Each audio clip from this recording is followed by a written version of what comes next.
Okay, so last video in this series, we've done normal curves, we've done central limit theorem, and now we're going to apply those to get a first idea of how you do confidence intervals and hypothesis tests using a normal curve.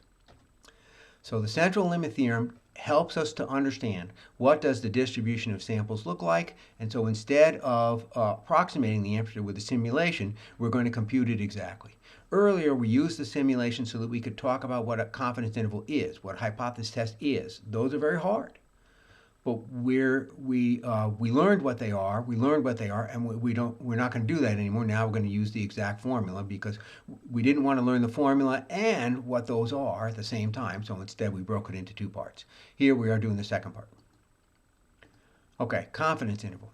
If the distribution for a statistic is normal, then we can find the level C confidence interval for the population parameter using, and here's the formula, write it down somewhere, sample statistic plus and minus Z star times the standard error.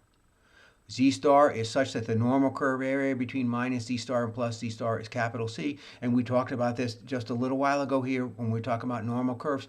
These are the common Z stars. In particular, we talked about the 95%. If you want to be 95% confidence interval, you don't technically use 2, you use 1.960.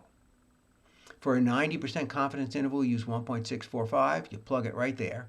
And for a 99% confidence interval, you use 2.576. Again, you plug it right there. So write those down, memorize them, put them somewhere where you can get them easily. Anyway, those three numbers you'll want to know. So let's do some examples. So suppose you're a quality control inspector and every morning you test this machine with a size 15 sample. From years of experience, you know that the distribution of samples has a standard error of 3.7. Specifications call for a mean of 22.1, so describe the sampling distribution. And then this morning you report 22.25, find the 99% confidence interval.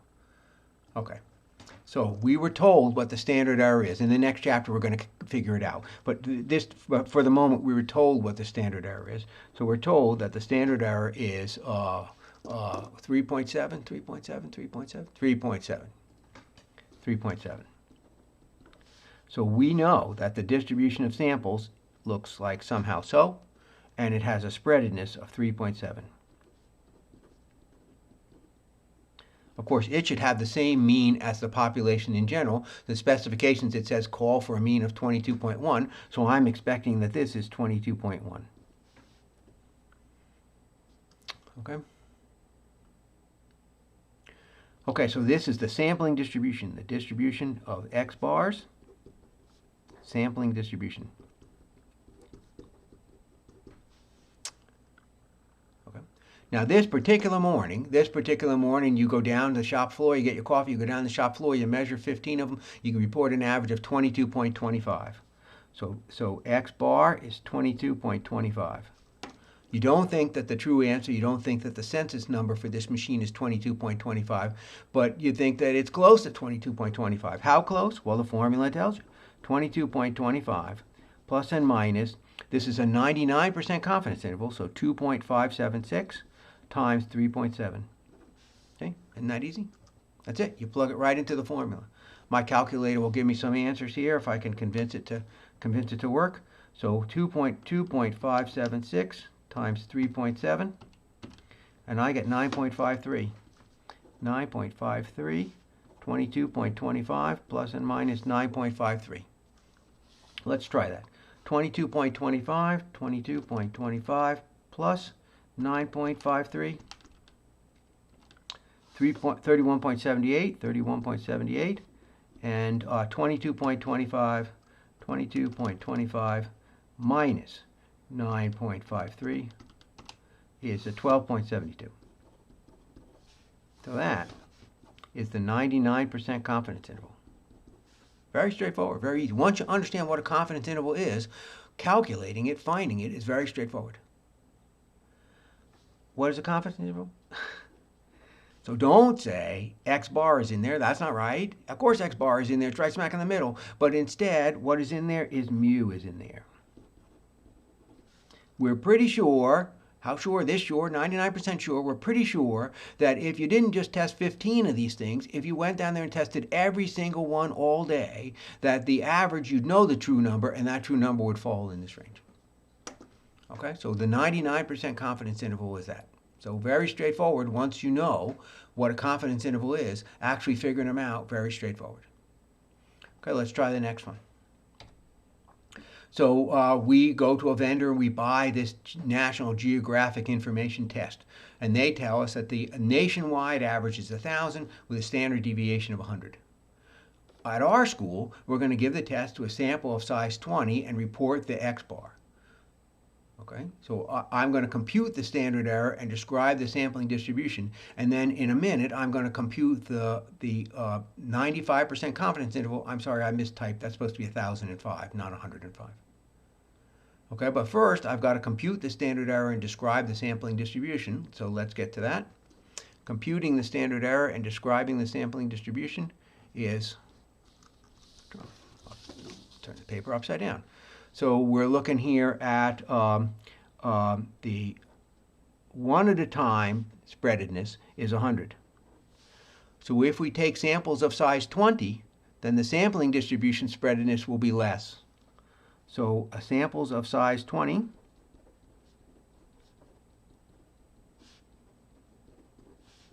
then we get a sampling distribution, a distribution of X bars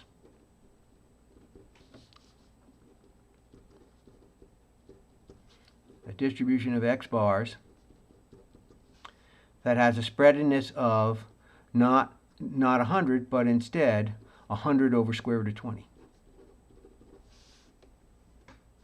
So my calculator will tell me what 100 over square root of 20 is. 100 divided by square root of 20, and it says 22.36. 22.36.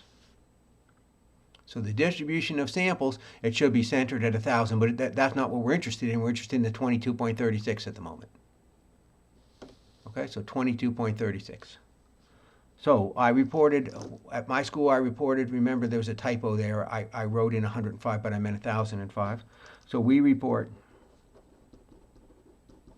X bar is 1,005. So our 95% confidence interval is, it's the exact same formula that I used down here. 1,005 plus and minus. What's the number you put in for a 95% confidence? It's 1.960, and the standard error is 22.36.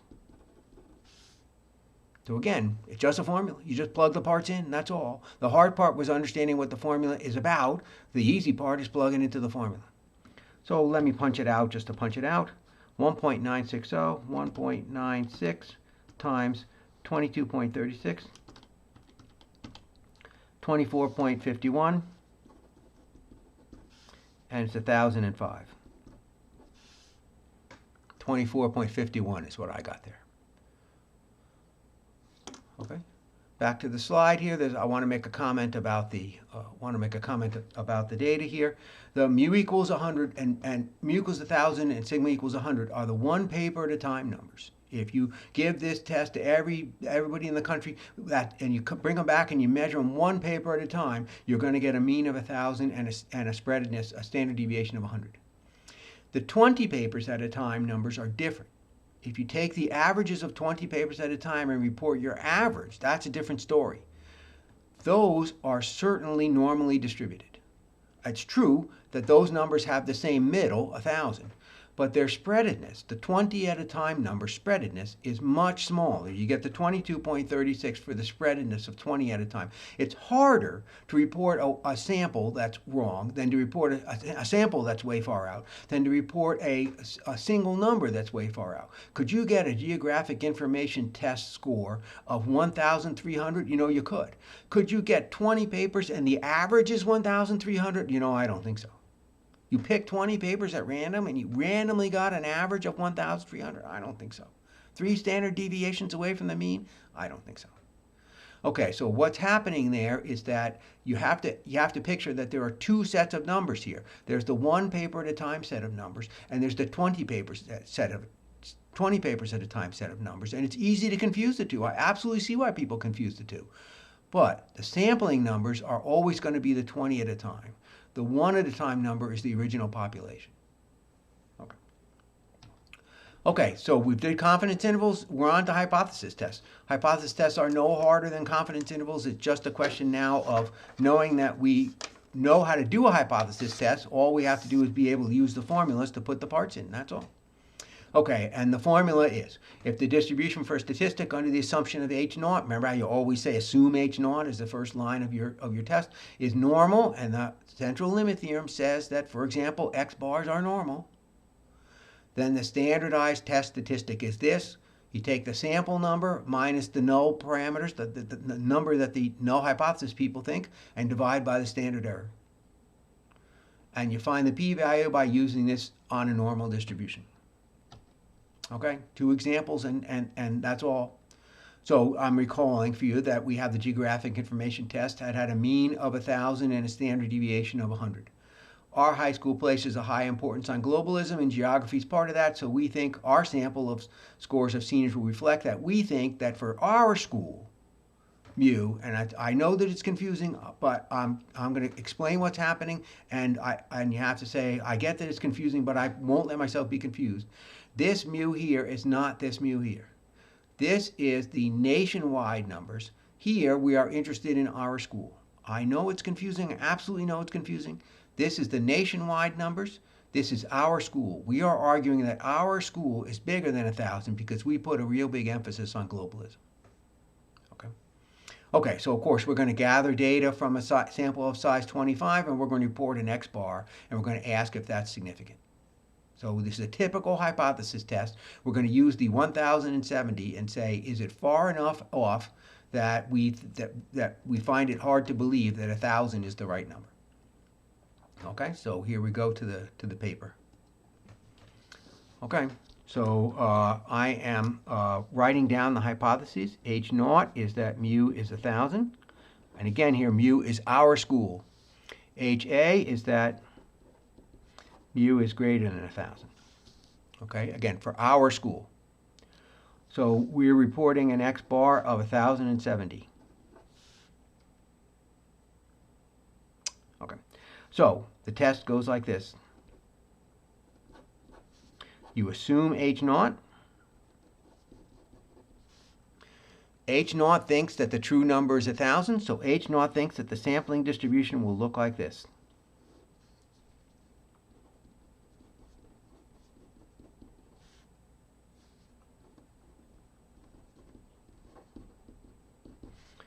It will have a middle of 1,000, and it will have a spreadedness of 100 over the square root of 20.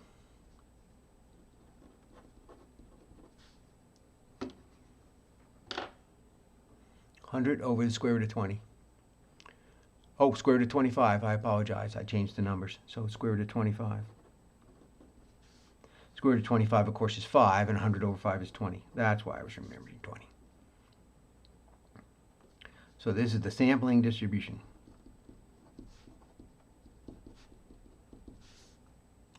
Okay, so we're going to ask, is 1,000, in this context, is 1,070 a perfectly believable number, or is it so far out that we're going to conclude this context is wrong?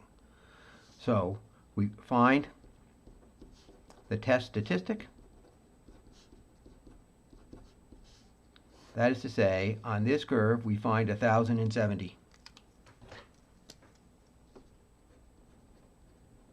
We find 1,070, and we ask ourselves, is that big or is that small? All right, so the formula says you take, going to go back to the formula. Too many things to juggle. You take the sample statistic, that's 1,070. The null parameter, well, the null hypothesis people think that the middle is 1,000. The standard error, well, we got to calculate that, but we know what the standard error is. It's going to be 100 over the square root of 25, which was, we remember we found it to be 20. Okay, back we go to the paper. So we take z equals 1,070 minus 1,000 over, and I'm going to write it as 100 over square root of 25, but that's the same thing as 1,070 minus 1,000 over 20. What is that? 1,070, 1070 minus 1,000. Oh, it's just 70. That was dopey. And divided by 20. 3.5. And we ask ourselves, is 3.5, a z-score of 3.5, is that way out there, or is that a perfectly everyday? Now, we know that z-scores of 3.5 are not perfectly everyday, but I'm just going to pretend here that I don't know that for the moment. And I'll bring up stat key if I can find the right button. There we go, stat key. On a normal curve, because x bars are normal, 3.5, right tail, there we go, of 3.5. 3.5. It says 00023. See it there? 00023, and there's hardly any red in there at all. So back I go to the paper. The p-value is 00023. Too low. 2 O's or 1 O? 2 O's or 3 O's? 3 O's. 3 O's. So pretty small, pretty darn small. 023. Come on, that's ridiculous. That doesn't happen. So we reject H naught. It is significant. We reject H naught. Okay, so what we're seeing is that the central limit theorem gives us, and we don't have to approximate, we don't have to simulate, we get an exact answer. And you'll see the exact answer is what gets used in practice. So we're showing it to you now. Okay, one more. Just because I don't like to do one example of anything. Okay, so recall you test machine 3B every morning with a size 15 sample. It has a mean of 22.1 and a standard deviation of 14.33. Every morning you test this. Now, do you remember from the couple of minutes ago, I gave you the standard error. The standard error applied to the sampling distribution. Here, I'm giving you the standard deviation. That applies to the population. So there's that possibility of confusing the two different sets of numbers. This is the one number at a time data. Earlier, I gave you the 15 numbers at a time data because we didn't have the formula. We weren't practicing it. Okay, but so every morning you go down and you test whether mu is 22.1 or mu is unequal to 22.1. This morning, our size 15 sample has an x bar of 21.8. Run a test. Okay. All right, let's see how we do. So, I need the right pen. I have the two hypotheses. It is mu equals 22.1 and mu unequal to 22.1. Today's number is 22.1, and today's number is unequal to 22.1. All right. And I forgot what I reported for an x bar. Darn it all. It's n equals 15 and x bar is 21.8. N equals 15 and x bar is 21.8. So you run a test. You run a test always the same way. You assume H naught.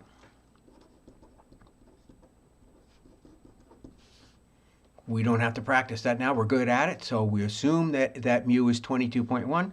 So then the sampling distribution is this. Got to be normal. The central limit theorem tells you that it's got to be normal. The H naught people think that the middle is 22.1. That says 22.1. And the H naught people think that because of the central limit theorem, that the spreadedness will be, I forgot what the spreadedness of the population is. It was 14.33, and samples are of size 15. So the spreadedness will be 14.33 over square root of 15. 14.33 divided by square root of 15. And you get 3.7. Funny how that worked out. You'd think I planned that. Okay, and we ask here, we report an x bar of 21.8. So for the p-value, we ask ourselves about 21.8.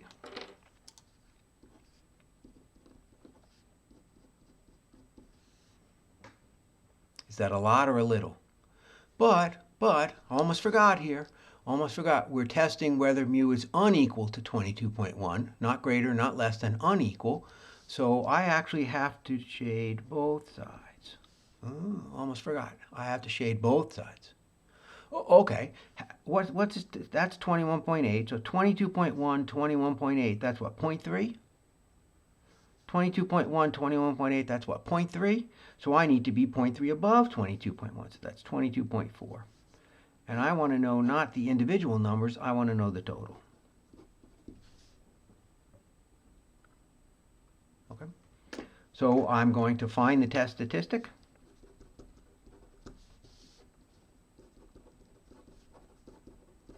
Using the formula from just a few minutes ago, we know that z is 21.8, take away 22.1, divided by, and I'm going to write 14.33 over the square root of 15, just so that it's all written in one place. But we know that that's 21.8, take away 22.1 over 3.7. And I don't know what that is, of course. Let's ask the calculator. 21.8, take away 22.1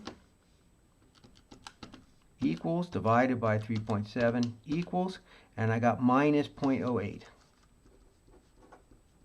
Oh, that's not very big. I'm expecting that this red area is very large indeed. Let's find out. I'll ask that key, minus 0.07 for a z-score, minus 0.08 for a z-score. So let's ask that key. I don't want a right tail, I want a left tail. And I want minus 0.08. Minus 0.08. Ooh, 468. But that's only half. So what I should actually do is double that. So 2 times 0.468. So I'll go back to my piece of paper. The answer is the p-value is 2 times, and it's 2 times because there are 2 red areas, 2 times 0.468. Better check that that's right. 0.468, it is right. And I don't know what it is, but it sure as heck isn't less than 0.05. 0.468 times 2. 0.936. Failed to reject. In this case, failed to reject means there's no reason to suppose that the machine is out of spec. Keep making things. Don't stop the machine and tune it up. Just keep making things. Okay, back to the slide. And there we are. We are able to use the central limit theorem to tell us about the sampling distribution, and knowing the ideas of a hypothesis test, knowing the ideas of a confidence interval, it all becomes much more straightforward. If we had tried to learn both the central limit theorem and hypothesis test and confidence intervals at the same time, it's a terrible mess. So that's why we use the simulation. But now we're at where we really want to be. We can both understand the ideas of what we're doing and the mechanical details of doing them. So we're in a very good place indeed. Okay, very good. So I'll let you go.